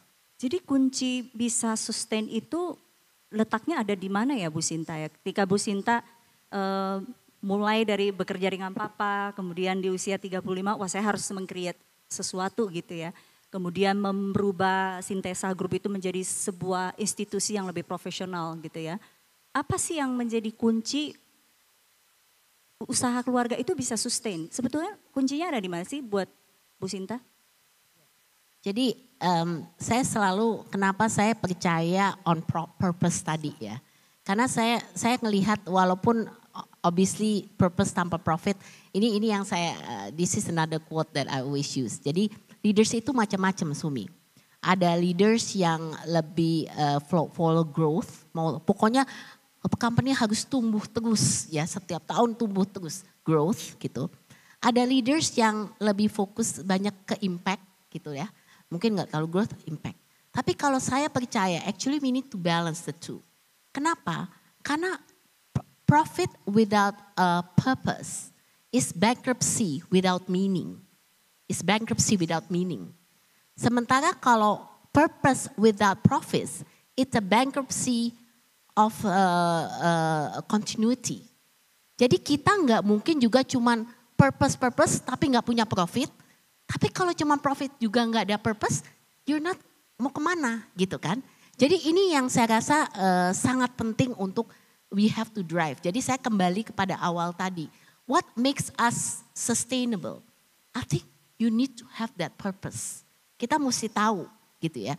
Tadi kalau kita katakan kenapa saya pakai SDG terus terang. Ini saya mau share sedikit contohnya ya. Karena SDG itu punya goals yang very specific.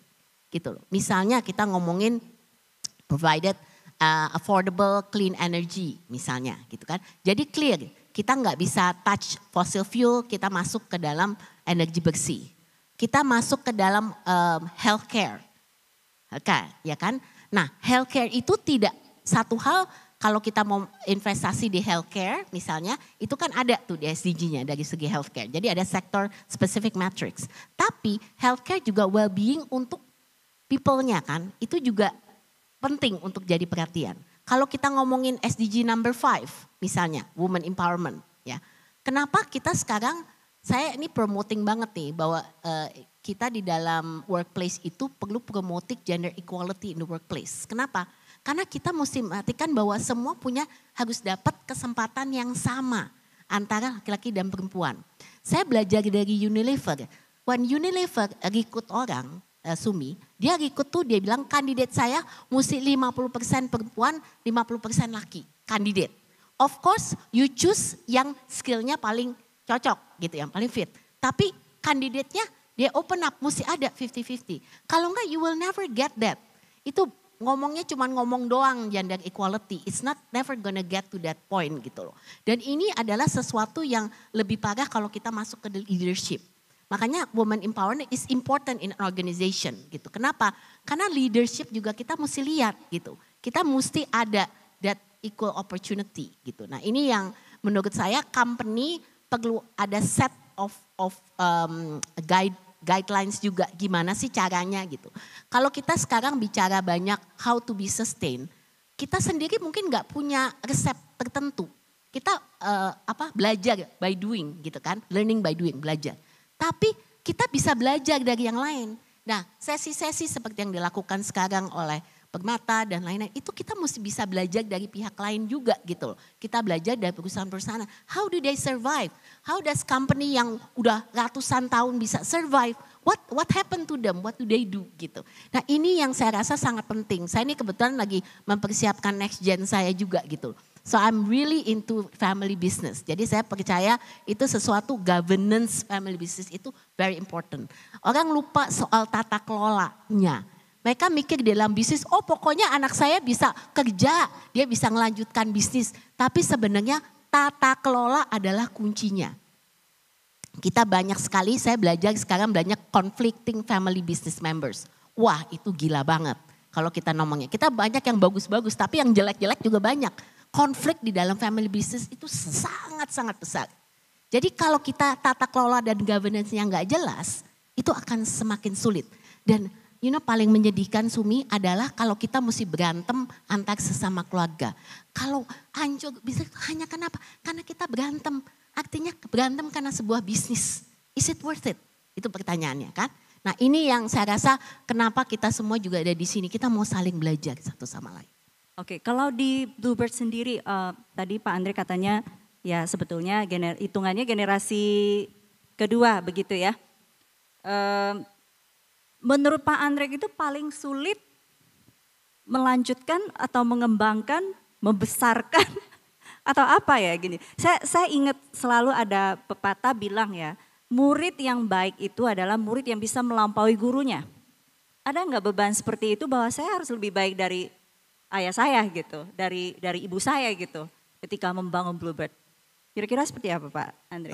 Saya sih terus terang tidak berpikir bahwa saya harus lebih baik daripada generasi sebelum saya. Tapi fokus saya pada saat ini sebagai CEO adalah memastikan consistently bertumbuh kembang dan sustainable. So how do we manage the growth versus risk juga. So itu yang menjadi fokus saat ini dari family dan seterusnya. Karena kan tadi setiap periode generasi itu tantangannya berbeda-beda. Tapi saya yakin mendirikan itu sangat sulit sih. Karena untuk mendirikan dengan brand culture value yang kuat seperti ini menurut saya ya kita generasi berikutnya mendapat berkah sih. Tapi mempertahankan dalam skala yang lebih besar juga tidak kalah challenging kan sebenarnya. Pada dulu skalanya berapa, sekarang skalanya berapa. Kita menuju ke 30.000 dan mungkin akhir tahun kita 31.000. Tahun depan 35.000, whatever angka yang akan semakin besar. Geographically juga kalau dulu didirikan di Jakarta. Sekarang kita 20 kota menuju 23 kota di tahun ini. Jadi challenge on geographical expansion skala yang memang berbeda. Jadi again nggak bisa dinilai mana yang paling berat, tapi saya tetap harus mengakui founder pasti lebih berat sih. Karena mulai dari nol. Tapi Sumi, mungkin satu hal yang sangat penting kita sadari di sini, bahwa it's hard for founders to let go. Itu difficult. Dalam transisi kepemimpinan lintas generasi, itu the most difficult part. Jadi dia bilang, oke, saya serahkan tonggak kepemimpinan kepada Anda, anak saya. Tapi bukan berarti dia bisa let go. That is the hardest part.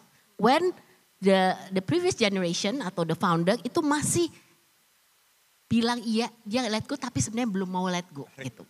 Tarik terus, dipegang terus. Nah that is the difficult part. Kenapa?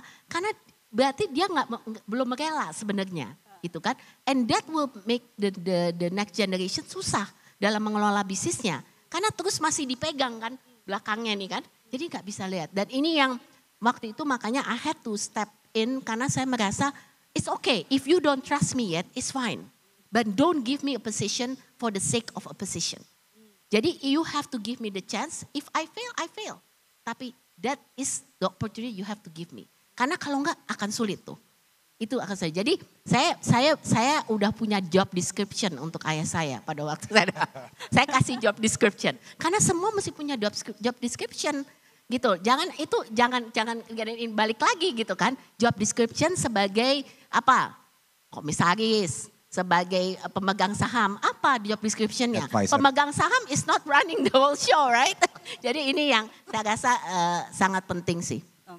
Ini ketemunya yang galaksi ya, jadi bisa saatnya let go Nggak, gitu ya. saya ngomongnya sekarang enak karena sudah terjadi. Pada waktu itu wow, nggak Beda berani cerita kayak ya, gini beda sih. cerita ya. Sekarang sih udah ya. Sekarang bebas ya ngomongnya ya. Kalau Pak Andre, you feel that way? Iya saya juga ngalamin. Tadi makan saya bilang saya even baru bergabung tahun 2000.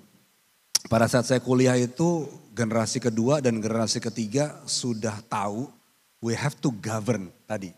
We have to govern tata kelola ke depannya seperti apa. So family member masuk ke Bluebird, saya masuk tahun 2000 sebagai manajemen training. Jadi mulai saya ke bawah, gak ada lagi yang masuk langsung posisi manajer, gak ada. Masuk manajemen training, ikut di lapangan, saya jadi kapul 7 tahun. Baru saya bisa ke pusat, setelah saya pool kecil, pool besar, lebih besar lagi baru saya bisa ke pusat. Jadi that's the journey dan komitmen yang kita jalankan. Tapi bukannya mulus.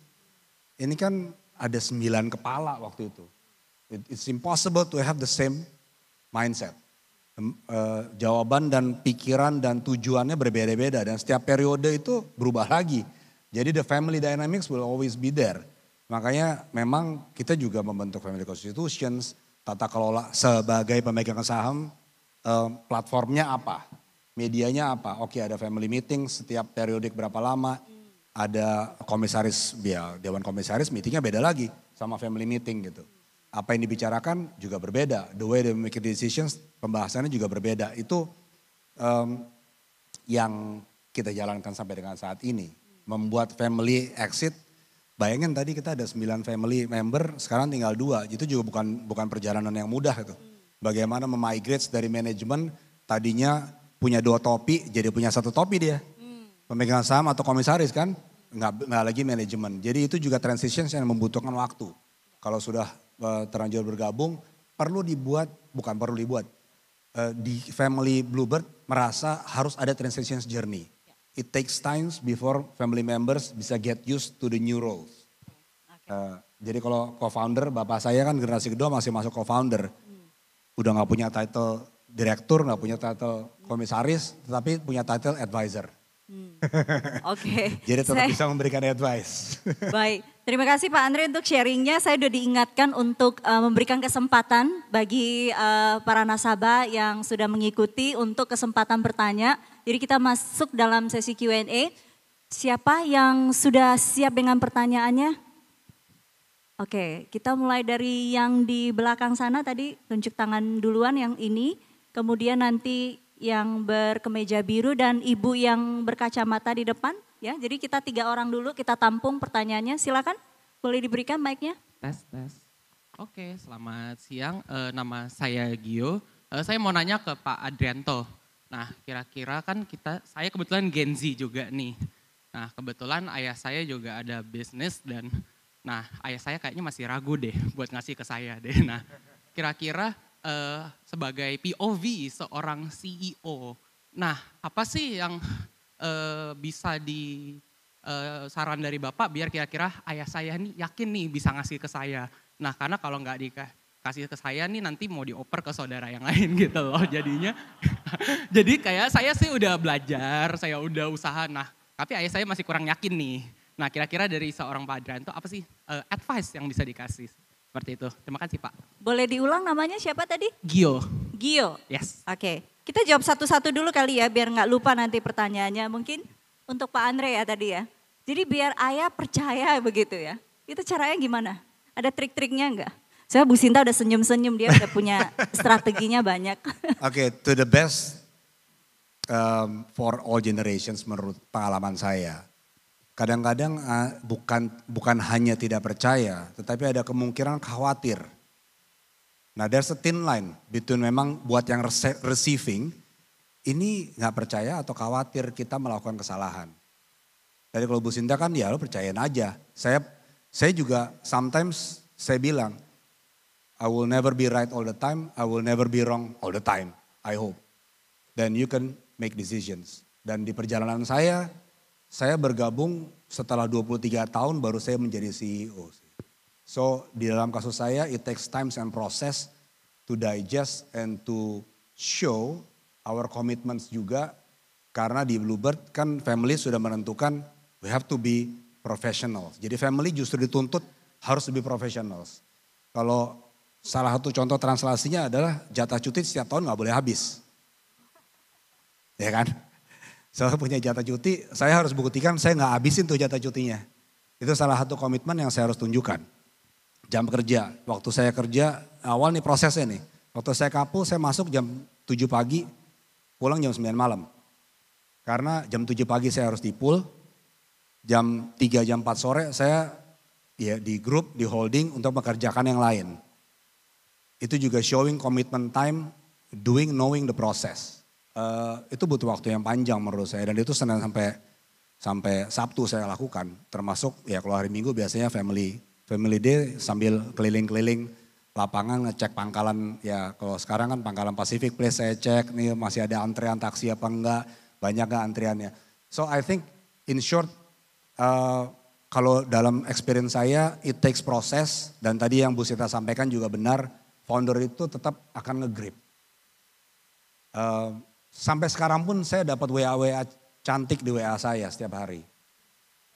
Hampir setiap hari. Coba perhatikan ini, coba perhatikan itu. Lakukan ini lebih baik, lakukan itu lebih baik. I think that shows how compassionate our founders, our previous generations about us doing the new roles. Jadi kalau saya sekarang lebih menerima bahwa itu that's a positive impact. Lebih kekhawatiran membantu kita karena orchestrating the business now is very challenging environment. So sama seperti customer yang kasih kita feedback. I think that's the feedback yang saya harus anggap positif. Gitu Gio ya. Mungkin saya tambahkan ya sedikit ya, karena saya kebetulan bekerja juga dengan foundersnya ya, jadi dengan previous generationnya.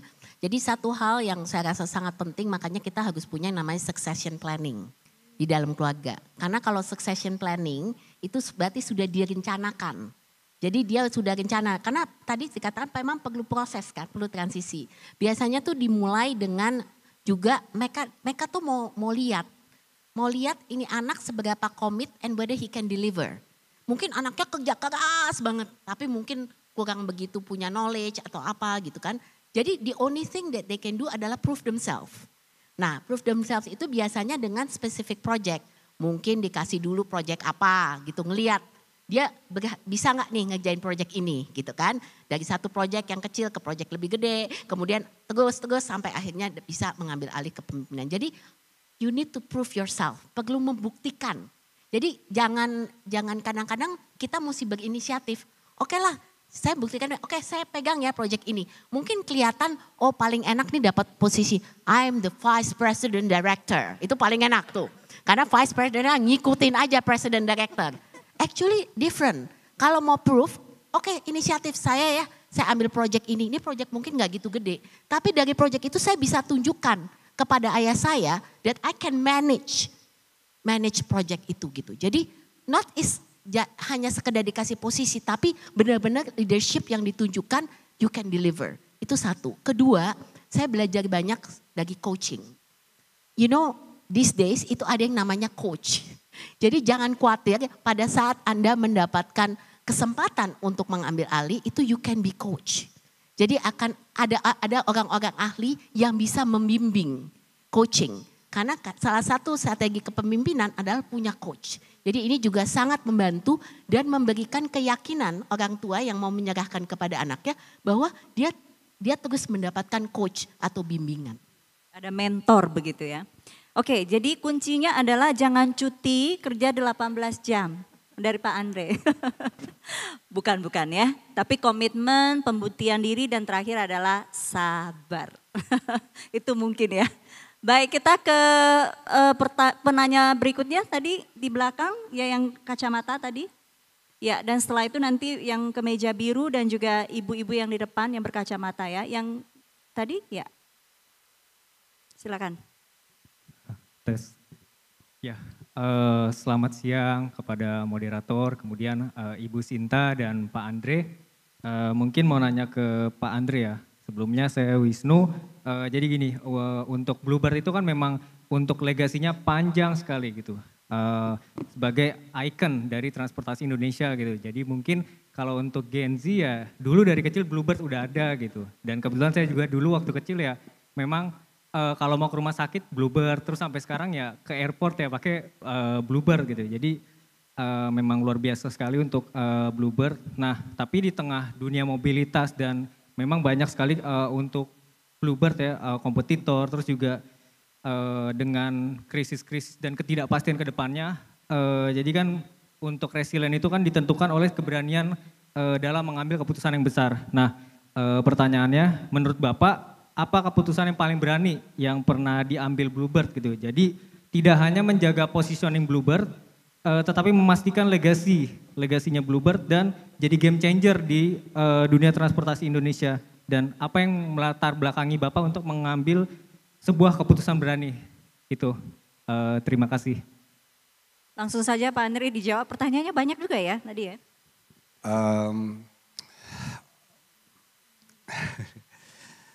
Salah satu yang paling sulit itu membuat keputusan competition. Collaborate with your competitors.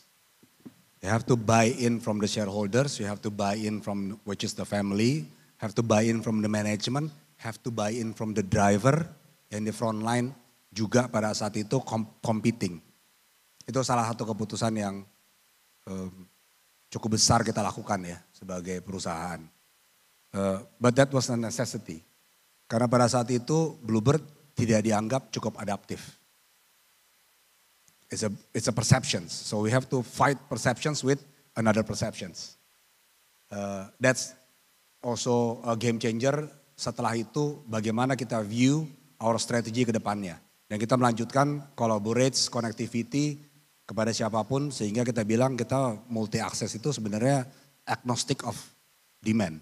Dari manapun demand itu datang, we will serve. Itu pertama. Kedua, pada saat disrupsi teknologi, revenue lagi turun, we have to change our technology. Itu juga keputusan investasi yang sangat besar dilakukan dalam satu tahap dan tidak mudah untuk dilakukan.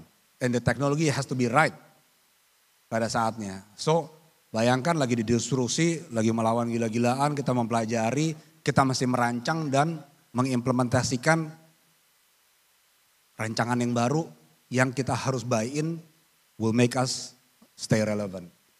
Jadi 2018 kita desain suatu seluruh sistem yang sangat baru, 2017 sebenarnya kita create 2018, 2019 kita fully implement the whole systems. Jadi dari ya kita berani juga karena kalau dilihat kan TBK bisa dilihat tadi Mas Wisnu, kita turun terus mulai plateau. 2019 itu sebenarnya mulai plateau. Kita lagi siap-siap mau pick up. Di 2018 kita udah tahu, oke, the disruptions on the price competitions, price war-nya mulai mereda. Uber juga udah mulai keluar, tinggal sisa pemainnya waktu itu kan 2 ya. Jadi kita melihat tren-tren itu juga untuk mengambil keputusan yang besar, kapan waktunya kan. Kadang-kadang keputusan ini kan juga masalah timing ya. Kalau kita terlalu cepat, terlalu lambat, mungkin nggak terlalu efektif. Jadi itu juga banyak faktor mengambil keputusan besar itu bukan hanya what we can do, tetapi apakah bisa ya walaupun kita nggak mungkin tepat ya, namanya penuh ketidakpastian. Tetapi how do we make the indicators around untuk membuat keputusan yang besar. Jadi kita keluarkan ratusan miliar di 2019 to revamp our whole system. And that system yang akhirnya memperlihatkan bahwa kita lebih relevan lagi, lebih agile lagi melayani kebutuhan customer. Lagi senang-senangnya 2020 COVID, jadi bayangkan itu kayak roller coaster. Sebenarnya life. We can never expect everything as we plan gitu. Saya pikir itu sih kalau saya masih sharing ya. Oke, masih ada 2 penanya, kita cepat aja ya. Silakan yang di depan. Iya, saya Andre. Kebetulan sama ya sama Pak Andre. Semoga suksesnya juga sama nanti. Ya, yang pertama mungkin untuk Pak Andre, saya mau tanya sebagai second generation juga, gimana tuh kalau ada nggak tips-tips kerja sama bos kita, yaitu orang tua? Maksudnya apalagi kalau yang visionnya beda misalnya.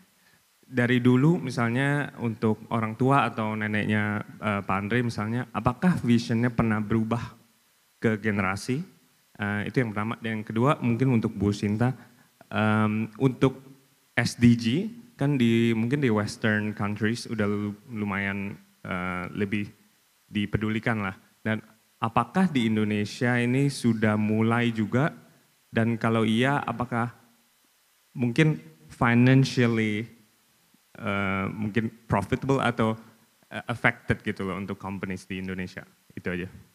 Silakan, mungkin dari Bu Sinta dulu. Pak Andre dulu. Oke. Gimana rasanya kerja dengan tanda kutip bos?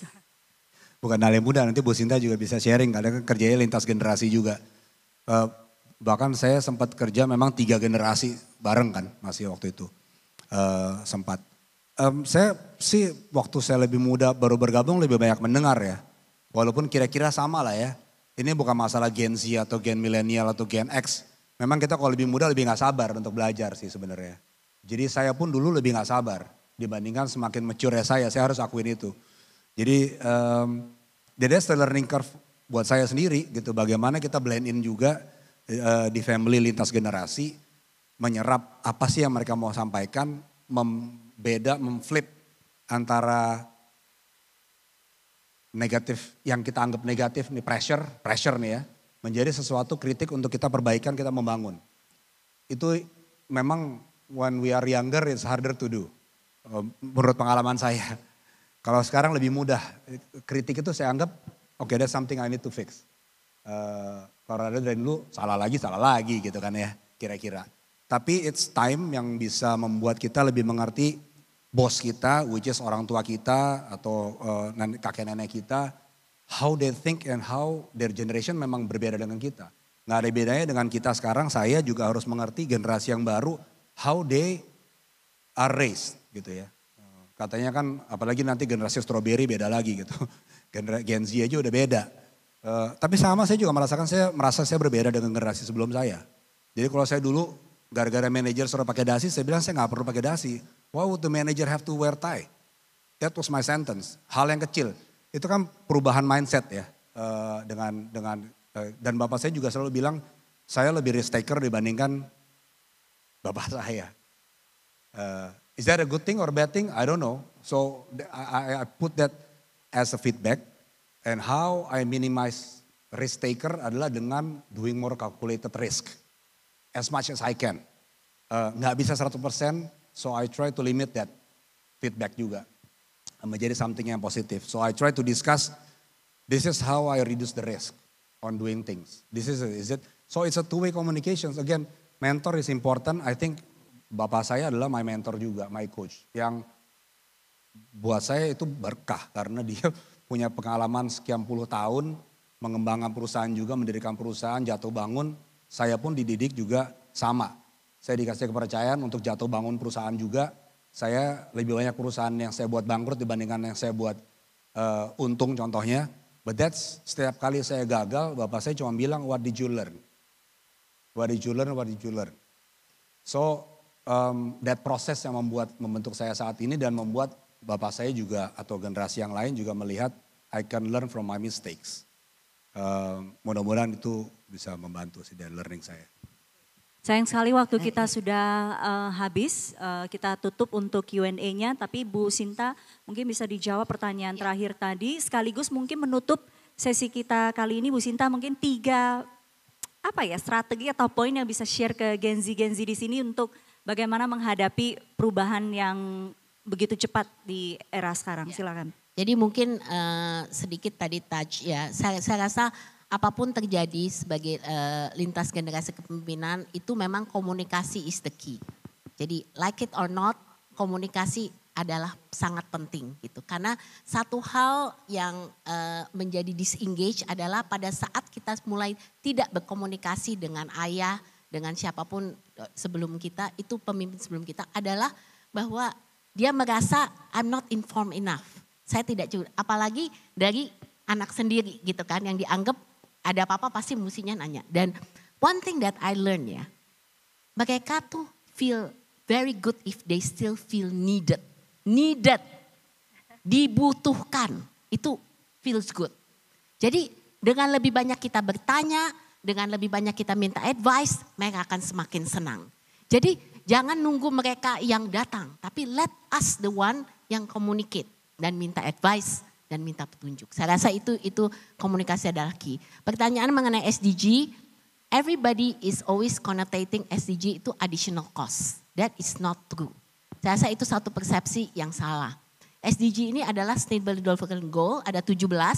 Ya, we can go nanti lebih mungkin kesempatan lain bisa lebih detail. Tapi prinsipnya ini adalah sebuah konsep yang kita sebagai bisnis itu kita mesti jelas SDG yang mana yang kita mau ikuti.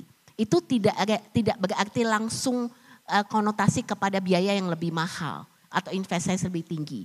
Sekarang ini saya sedang menggondok yang namanya investing in SDG. Berarti apa? Berarti sebenarnya pembiayaan yang available on companies yang invest di SDG juga jauh lebih besar ternyata Sumi. Jadi dalam kondisi perekonomian seperti ini menarik.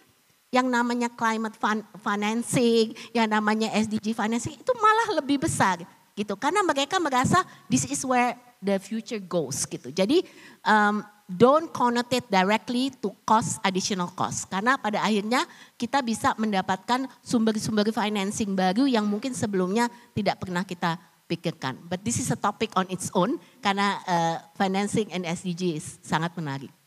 Nah, saya mau tutup mungkin dengan ini karena topiknya ini kan wealth wisdom gitu ya. Jadi pada akhirnya saya merasa mungkin Bapak Ibu yang ada di ruang ini tidak semuanya juga dari family business. Ada juga yang sebagai seorang entrepreneur atau mau inspiring entrepreneur. Saya cuma punya resep 3. Kalau 3P saya resepnya adalah pertama purpose. Anything that we do, we need to know where we're going. Purpose. We need to have high dreams. Walaupun kita melanjutkan bisnis keluarga, tidak berarti kita tidak punya mimpi sendiri. Kita juga punya mimpi gitu. Jadi purpose is very very important. What do we want? Second adalah passion. You need to love what you're doing. Kalau Anda bisnis keluarga maupun bukan bisnis, whatever you do, you have to love it, enjoy it. Jangan terpaksa, jangan hanya karena kita anak laki-laki satu-satunya, kita harus melanjutkan bisnis keluarga walaupun kita tidak suka, terpaksa kita harus. Jangan, karena passion will last much longer. Jadi harus mencintai, seperti Andre, terus mencintai, right? Dan yang ketiga adalah perseverance, kerja keras. Tidak ada sesuatu yang kita hasilkan tanpa kerja keras. Jadi 3P. Dari saya. Purpose, passion, perseverance. Terima kasih. Tepuk tangannya untuk Ibu Sinta. Pak Andre mau tambahkan 3P juga? Sudah lengkap ya? Baik, kita berikan sekali lagi tepuk tangannya untuk Ibu Sinta dan juga Pak Andre yang sudah sharing sore hari ini. Sebelum kita tutup, saya ingin mengajak sekali lagi Bapak Ibu untuk partisipasi mengisi survei Family Business. Silakan ditampilkan QR-nya lagi, boleh di-scan dan dijawab pertanyaannya ya. Mudah-mudahan nanti dari hasil jawaban Anda kita bisa meng-create diskusi yang lebih bisa menjawab tantangan Bapak Ibu semuanya di masa yang akan datang. Tentunya Well Wisdom ini sudah tahun ke-11, luar biasa partisipasi tiap tahun selalu ramai. Untuk itu kami ingin Permata Bank ini bisa terus menghadirkan yang terbaik buat Anda. Silakan isi feedback Anda terhadap penyelenggaraan Well Wisdom 2025 tahun ini. Kami tunggu juga, ini ada QR-nya juga boleh diisi. Bantu Permata Bank untuk lebih baik lagi. Dan sebagai bentuk apresiasi saya ingin mempersilakan Ibu Melisa untuk naik ke atas panggung menyerahkan token of appreciation kepada Ibu Sinta dan juga Bapak Andre. Kita persilakan.